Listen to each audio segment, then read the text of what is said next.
Today for Mousetrap Monday, we're going to use beer to deal with some pests in the garden that are a huge source of frustration. I'm out here in my strawberry bed. I love growing my own food, seeing the flowers turn into green strawberries, watching them develop, and then coming out and picking the red ones. But one of the biggest frustrations is when pests come along and eat your food. Right in the middle of the strawberry is a slug. So in this video, we're going to deal with slugs and snails in the garden. Look how much of my strawberry he ate. What a jerk. Well, recently I got a new trap to deal with these guys. Let's see if it works. Here it is, hopefully the savior of my strawberry bed. What I have here is a 3D printed slug and snail trap. It was invented by a YouTube viewer named Marcus from Sweden. I love it when YouTube viewers come up with new trap designs and send them to me to test out. And if you follow my channel for a while now, you know Marcus holds the record for inventing the most number of traps that I featured on my channel. Last week I tested out his latest Mousetrap. It's called the Mini Mouser. It has a noose on front, a wheel on top, and it's powered by rubber bands in the back. We were able to catch a mouse in 15 minutes with this thing.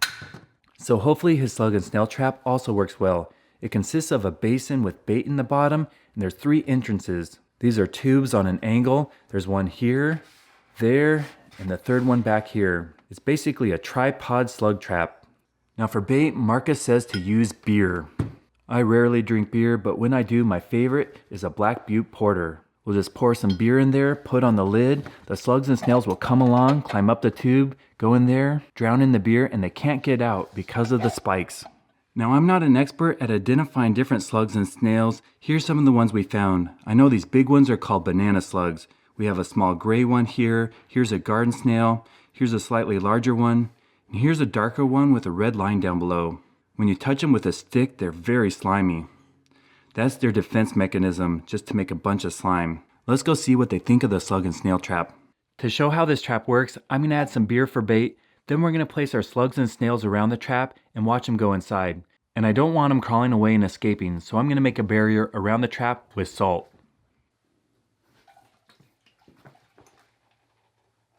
That should bring them in.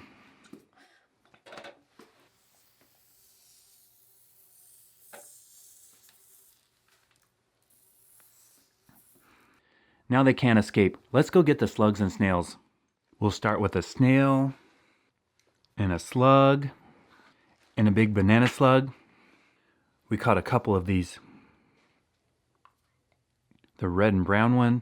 I'm going to take the lid off.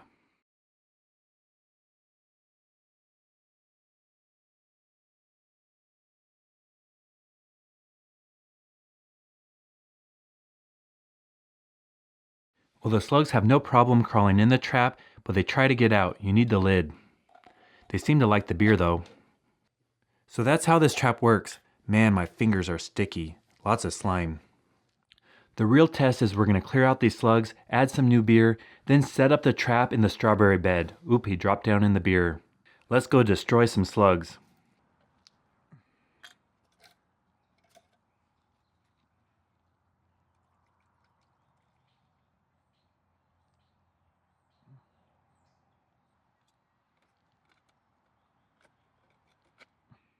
We'll see if the slugs come tonight. Hopefully we catch some in the morning. I set up the trap a few days ago and let it sit. I hope some slugs went in. It looks like it leaked just a little bit. There's some beer on the ground. We'll lift up the lid and dump things out.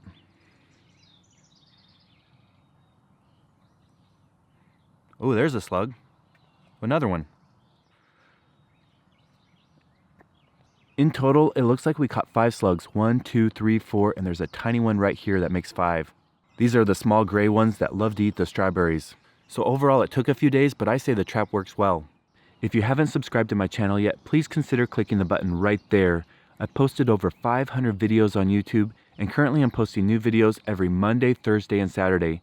So if you want to see how to catch mice, rats, squirrels, chipmunks, moles, voles, and gophers, and slugs and snails, stay tuned.